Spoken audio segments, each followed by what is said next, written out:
किशोर हे पुस्तक वाचलेले आहे. यामध्ये महाराष्ट्र राज्य पाठ्यपुस्तक निर्मिती व अभ्यासक्रम संशोधन मंडळ पुणे येथून हे पुस्तक प्रकाशित झाले आहे. यामध्ये मी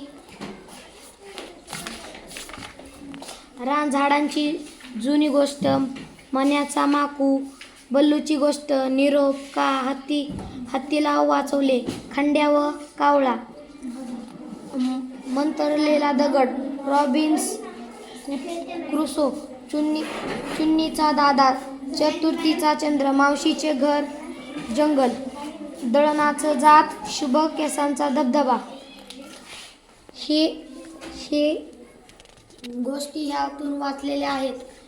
ह्यामधून मला खूप बोध मिळालेले आहेत. त्या बोधांचा मी पुढील जीवनामध्ये उपयोग आणीन आणि ह्यासारखीच अनेक पुस्तकं मी वाचेन. धन्यवाद.